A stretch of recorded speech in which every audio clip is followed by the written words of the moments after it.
Genesis 40. Sometime later, Pharaoh's chief cupbearer and chief baker offended their royal master. Pharaoh became angry with these two officials, and he put them in prison where Joseph was, in the palace of the captain of the guard. They remained in prison for quite some time, and the captain of the guard assigned them to Joseph, who looked after them. While they were in prison, Pharaoh's cupbearer and baker each had a dream one night, and each dream had its own meaning. When Joseph saw them the next morning, he noticed that they both looked upset. "Why do you look so worried today?" he asked them, and they replied, "We both had dreams last night, but no one can tell us what they mean." "Interpreting dreams is God's business," Joseph replied. "Go ahead and tell me your dreams." So the chief cupbearer told Joseph his dream first. "In my dream," he said, "I saw a grapevine in front of me. The vine had 3 branches that began to bud and blossom, and soon it produced clusters of ripe grapes. I was holding Pharaoh's wine cup in my hand, so I took a cluster of grapes and squeezed the juice into the cup. Then I placed the cup in Pharaoh's hand." "This is what the dream means," Joseph said. "The 3 branches represent 3 days. Within 3 days, Pharaoh will lift you up and restore you to your position as his chief cupbearer. And please remember me and do me a favor when things go well for you. Mention me to Pharaoh so he might let me out of this place, for I was kidnapped from my homeland, the land of the Hebrews, and now I'm here in prison. But I did nothing to deserve it." When the chief baker saw that Joseph had given the first dream such a positive interpretation, he said to Joseph, "I had a dream too. In my dream, there were 3 baskets of white pastries stacked on my head. The top basket contained all kinds of pastries for Pharaoh, but the birds came and ate them from the basket on my head." "This is what the dream means," Joseph told him. "The 3 baskets also represent 3 days. 3 days from now, Pharaoh will lift you up and impale your body on a pole. Then birds will come and peck away at your flesh." Pharaoh's birthday came 3 days later, and he prepared a banquet for all his officials and staff. He summoned his chief cupbearer and chief baker to join the other officials. He then restored the chief cupbearer to his former position so he could again hand Pharaoh his cup. But Pharaoh impaled the chief baker, just as Joseph had predicted when he interpreted his dream. Pharaoh's chief cupbearer, however, forgot all about Joseph, never giving him another thought. Genesis 41. 2 full years later, Pharaoh dreamed that he was standing on the bank of the Nile River. In his dream, he saw 7 fat, healthy cows come up out of the river and begin grazing in the marsh grass. Then he saw 7 more cows come up behind them from the Nile, but these were scrawny and thin. These cows stood beside the fat cows on the riverbank. Then the scrawny thin cows ate the 7 healthy fat cows. At this point in the dream, Pharaoh woke up, but he fell asleep again and had a second dream. This time he saw 7 heads of grain, plump and beautiful, growing on a single stalk. Then 7 more heads of grain appeared, but these were shriveled and withered by the east wind. And these thin heads swallowed up the 7 plump, well-formed heads. Then Pharaoh woke again and realized it was a dream. The next morning Pharaoh was very disturbed by the dreams, so he called for all the magicians and wise men of Egypt. When Pharaoh told them his dreams, not one of them could tell him what they meant.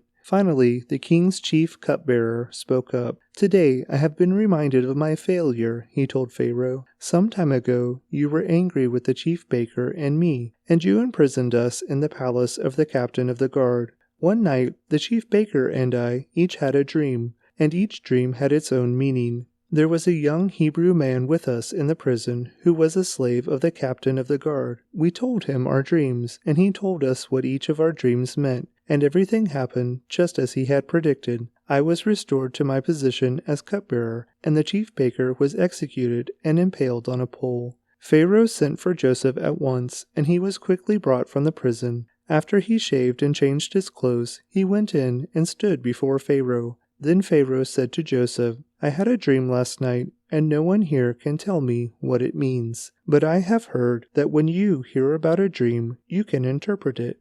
"It is beyond my power to do this," Joseph replied, "but God can tell you what it means and set you at ease." So Pharaoh told Joseph his dream. "In my dream," he said, "I was standing on the bank of the Nile, and I saw 7 fat, healthy cows come up out of the river and begin grazing in the marsh grass. But then I saw 7 sick-looking cows, scrawny and thin, come up after them. I've never seen such sorry-looking animals in all the land of Egypt. These thin, scrawny cows ate the 7 fat cows, but afterward you wouldn't have known it, for they were still as thin and scrawny as before. Then I woke up. In my dream I also saw 7 heads of grain, full and beautiful, growing on a single stalk. Then 7 more heads of grain appeared, but these were blighted, shriveled, and withered by the east wind. And the shriveled heads swallowed the 7 healthy heads. I told these dreams to the magicians, but no one could tell me what they mean. Joseph responded, "Both of Pharaoh's dreams mean the same thing. God is telling Pharaoh in advance what he is about to do. The 7 healthy cows and the 7 healthy heads of grain both represent 7 years of prosperity. The 7 thin, scrawny cows that came up later and the 7 thin heads of grain withered by the east wind represent 7 years of famine. This will happen just as I have described it, for God has revealed to Pharaoh in advance what he is about to do. The next 7 years will be a period of great prosperity throughout the land of Egypt, but afterward there will be 7 years of famine so great that all the prosperity will be forgotten in Egypt. Famine will destroy the land. This famine will be so severe that even the memory of the good years will be erased. As for having 2 similar dreams, it means that these events have been decreed by God, and he will soon make them happen. Therefore Pharaoh should find an intelligent and wise man to put him in charge of the entire land of Egypt. Then Pharaoh should appoint supervisors over the land and let them collect 1/5 of all the crops during the 7 good years. Have them gather all the food produced in the good years that are just ahead and bring it to Pharaoh's storehouses. Store it away and guard it so there will be food in the cities. That way there will be enough to eat when the 7 years of famine come to the land of Egypt. Otherwise this famine will destroy the land." Joseph's suggestions were well received by Pharaoh and his officials, so Pharaoh asked his officials, "Can we find anyone else like this man so obviously filled with the Spirit of God?" Then Pharaoh said to Joseph, "Since God has revealed the meaning of the dreams to you, clearly no one else is as intelligent or wise as you are. You will be in charge of my court, and all my people will take orders from you. Only I, sitting on my throne, will have a rank higher than yours." Pharaoh said to Joseph, "I hereby put you in charge of the entire land of Egypt." Then Pharaoh removed his signet ring from his hand and placed it on Joseph's finger. He dressed him in fine linen clothing and hung a gold chain around his neck. Then he had Joseph ride in the chariot reserved for his second-in-command, and wherever Joseph went the command was shouted, "Kneel down." So Pharaoh put Joseph in charge of all Egypt. And Pharaoh said to him, "I am Pharaoh, but no one will lift a hand or foot in the entire land of Egypt without your approval." Then Pharaoh gave Joseph a new Egyptian name, Zaphanath-Paneah. He also gave him a wife, whose name was Asenath. She was the daughter of Potipherah, the priest of On. So Joseph took charge of the entire land of Egypt. He was 30 years old when he began serving in the court of Pharaoh, the king of Egypt. And when Joseph left Pharaoh's presence, he inspected the entire land of Egypt. As predicted, for 7 years the land produced bumper crops. During those years, Joseph gathered all the crops grown in Egypt and stored the grain from the surrounding fields in the cities. He piled up huge amounts of grain like sand on the seashore. Finally, he stopped keeping records because there was too much to measure. During this time, before the first of the famine years, 2 sons were born to Joseph and his wife Asenath, the daughter of Potipherah, the priest of On. Joseph named his older son Manasseh, for he said, "God has made me forget all my troubles and everyone in my father's family." Joseph named his second son Ephraim, for he said, "God has made me fruitful in this land of my grief." At last, the 7 years of bumper crops throughout the land of Egypt came to an end. Then the 7 years of famine began, just as Joseph had predicted. The famine also struck all the surrounding countries, but throughout Egypt there was plenty of food. Eventually, however, the famine spread throughout the land of Egypt as well, and when the people cried out to Pharaoh for food, he told them, "Go to Joseph and do whatever he tells you." So with severe famine everywhere, Joseph opened up the storehouses and distributed grain to the Egyptians, for the famine was severe throughout the land of Egypt, and people from all around came to Egypt to buy grain from Joseph. because the famine was severe throughout the world. Genesis 42. When Jacob heard that grain was available in Egypt, he said to his sons, "Why are you standing around, looking at one another? I have heard there is grain in Egypt. Go down there and buy enough grain to keep us alive. Otherwise, we'll die." So Joseph's 10 older brothers went down to Egypt to buy grain. But Jacob wouldn't let Joseph's younger brother Benjamin go with them, for fear some harm might come to him. So Jacob's sons arrived in Egypt along with others to buy food, for the famine was in Canaan as well. Since Joseph was governor of all Egypt and in charge of selling grain to all the people, it was to him that his brothers came. When they arrived, they bowed before him with their faces to the ground. Joseph recognized his brothers instantly, but he pretended to be a stranger and spoke harshly to them. "Where are you from?" he demanded. "From the land of Canaan," they replied. "We have come to buy food." Although Joseph recognized his brothers, they didn't recognize him, and he remembered the dreams he'd had about them many years before. He said to them, "You are spies. You have come to see how vulnerable our land has become." "No, my lord," they exclaimed. "Your servants have simply come to buy food. We are all brothers, members of the same family. We are honest men, sir. We are not spies." "Yes, you are," Joseph insisted. "You have come to see how vulnerable our land has become." "Sir," they said, "there are actually 12 of us. We, your servants, are all brothers, sons of a man living in the land of Canaan. Our youngest brother is back there with our father right now, and one of our brothers is no longer with us." But Joseph insisted, "As I said, you are spies. This is how I will test your story. I swear by the life of Pharaoh that you will never leave Egypt unless your youngest brother comes here. One of you must go and get your brother. I'll keep the rest of you here in prison. Then we'll find out whether or not your story is true. By the life of Pharaoh, if it turns out that you don't have a younger brother, then I'll know you are spies." So Joseph put them all in prison for 3 days. On the 3rd day, Joseph said to them, "I am a God-fearing man. If you do as I say, you will live. If you really are honest men, choose one of your brothers to remain in prison. The rest of you may go home with grain for your starving families, but you must bring your youngest brother back to me. This will prove that you are telling the truth, and you will not die." To this they agreed. Speaking among themselves, they said, "Clearly we are being punished because of what we did to Joseph long ago. We saw his anguish when he pleaded for his life, but we wouldn't listen. That's why we're in this trouble." "Didn't I tell you not to sin against the boy?" Reuben asked. "But you wouldn't listen, and now we have to answer for his blood." Of course, they didn't know that Joseph understood them, for he had been speaking to them through an interpreter. Now he turned away from them and began to weep. When he regained his composure, he spoke to them again. Then he chose Simeon from among them and had him tied up right before their eyes. Joseph then ordered his servants to fill the men's sacks with grain, but he also gave secret instructions to return each brother's payment at the top of his sack. He also gave them supplies for their journey home. So the brothers loaded their donkeys with the grain and headed for home. But when they stopped for the night and one of them opened his sack to get grain for his donkey, he found his money in the top of his sack.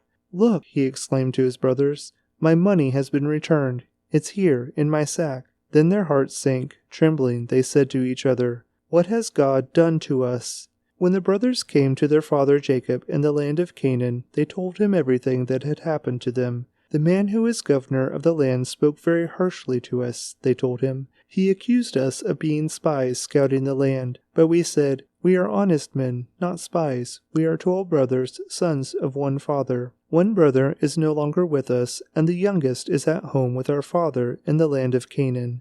Then the man who is governor of the land told us, 'This is how I will find out if you are honest men. Leave one of your brothers here with me, and take grain for your starving families and go on home. But you must bring your youngest brother back to me. Then I will know you are honest men and not spies.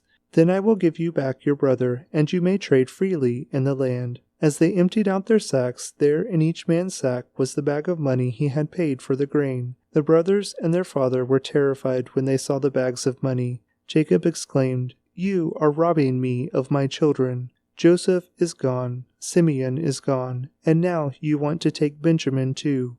Everything is going against me." Then Reuben said to his father, "You may kill my 2 sons if I don't bring Benjamin back to you. I'll be responsible for him, and I promise to bring him back." But Jacob replied, "My son will not go down with you. His brother Joseph is dead, and he is all I have left. If anything should happen to him on your journey, you would send this grieving white-haired man to his grave." Matthew 14. When Herod Antipas, the ruler of Galilee, heard about Jesus, he said to his advisers, "This must be John the Baptist, raised from the dead. That is why he can do such miracles." For Herod had arrested and imprisoned John as a favor to his wife Herodias, the former wife of Herod's brother Philip. John had been telling Herod, "It is against God's law for you to marry her." Herod wanted to kill John, but he was afraid of a riot because all the people believed John was a prophet. But at a birthday party for Herod, Herodias' daughter performed a dance that greatly pleased him, so he promised with a vow to give her anything she wanted. At her mother's urging, the girl said, "I want the head of John the Baptist on a tray." Then the king regretted what he had said, but because of the vow he had made in front of his guests, he issued the necessary orders. So John was beheaded in the prison, and his head was brought on a tray and given to the girl, who took it to her mother. Later, John's disciples came for his body and buried it. Then they went and told Jesus what had happened. As soon as Jesus heard the news, he left in a boat to a remote area to be alone. But the crowds heard where he was headed and followed on foot from many towns. Jesus saw the huge crowd as he stepped from the boat, and he had compassion on them and healed their sick. That evening the disciples came to him and said, "This is a remote place, and it's already getting late. Send the crowds away so they can go to the villages and buy food for themselves." But Jesus said, "That isn't necessary. You feed them." "But we have only 5 loaves of bread and 2 fish," they answered. "Bring them here," he said. Then he told the people to sit down on the grass. Jesus took the 5 loaves and 2 fish, looked up toward heaven, and blessed them. Then, breaking the loaves into pieces, he gave the bread to the disciples, who distributed it to the people. They all ate as much as they wanted, and afterward, the disciples picked up 12 baskets of leftovers. About 5,000 men were fed that day, in addition to all the women and children. Immediately after this, Jesus insisted that his disciples get back into the boat and cross to the other side of the lake, while he sent the people home. After sending them home, he went up into the hills by himself to pray. Night fell while he was there alone. Meanwhile, the disciples were in trouble far away from land, for a strong wind had risen, and they were fighting heavy waves. About 3 o'clock in the morning, Jesus came toward them, walking on the water. When the disciples saw him walking on the water, they were terrified. In their fear, they cried out, "It's a ghost!" But Jesus spoke to them at once. "Don't be afraid," he said. "Take courage, I am here." Then Peter called to him, "Lord, if it's really you, tell me to come to you, walking on the water." "Yes, come," Jesus said. So Peter went over the side of the boat and walked on the water toward Jesus. But when he saw the strong wind and the waves, he was terrified and began to sink. "Save me, Lord," he shouted. Jesus immediately reached out and grabbed him. "You have so little faith," Jesus said. "Why did you doubt me?" When they climbed back into the boat, the wind stopped. Then the disciples worshipped him. "You really are the Son of God," they exclaimed. After they had crossed the lake, they landed at Gennesaret. When the people recognized Jesus, the news of his arrival spread quickly throughout the whole area, and soon people were bringing all their sick to be healed. They begged him to let the sick touch at least the fringe of his robe, and all who touched him were healed. Proverbs 14. A wise woman builds her home, but a foolish woman tears it down with her own hands. Those who follow the right path fear the Lord. Those who take the wrong path despise him. A fool's proud talk becomes a rod that beats him, but the words of the wise keep them safe. Without oxen, a stable stays clean, but you need a strong ox for a large harvest. An honest witness does not lie. A false witness breathes lies. A mocker seeks wisdom and never finds it, but knowledge comes easily to those with understanding. Stay away from fools, for you won't find knowledge on their lips. The prudent understand where they are going, but fools deceive themselves. Fools make fun of guilt, but the godly acknowledge it and seek reconciliation. Each heart knows its own bitterness, and no one else can fully share its joy. The house of the wicked will be destroyed, but the tent of the godly will flourish. There is a path before each person that seems right, but it ends in death. Laughter can conceal a heavy heart, but when the laughter ends, the grief remains. Backsliders get what they deserve. Good people receive their reward. Only simpletons believe everything they're told. The prudent carefully consider their steps. The wise are cautious and avoid danger. Fools plunge ahead with reckless confidence. Short-tempered people do foolish things, and schemers are hated. Simpletons are clothed with foolishness, but the prudent are crowned with knowledge. Evil people will bow before good people. The wicked will bow at the gates of the godly. The poor are despised, even by their neighbors, while the rich have many friends. It is a sin to belittle one's neighbor. Blessed are those who help the poor. If you plan to do evil, you will be lost. If you plan to do good, you will receive unfailing love and faithfulness. Work brings profit, but mere talk leads to poverty. Wealth is a crown for the wise. The effort of fools yields only foolishness. A truthful witness saves lives, but a false witness is a traitor. Those who fear the Lord are secure. He will be a refuge for their children. Fear of the Lord is a life-giving fountain. It offers escape from the snares of death. A growing population is a king's glory. A prince without subjects has nothing. People with understanding control their anger. A hot temper shows great foolishness. A peaceful heart leads to a healthy body. Jealousy is like cancer in the bones. Those who oppress the poor insult their Maker, but helping the poor honors him. The wicked are crushed by disaster, but the godly have a refuge when they die. Wisdom is enshrined in an understanding heart. Wisdom is not found among fools. Godliness makes a nation great, but sin is a disgrace to any people. A king rejoices in wise servants, but is angry with those who disgrace him. Psalm 14. For the choir director, a psalm of David. Only fools say in their hearts, "There is no God." They are corrupt, and their actions are evil. Not one of them does good.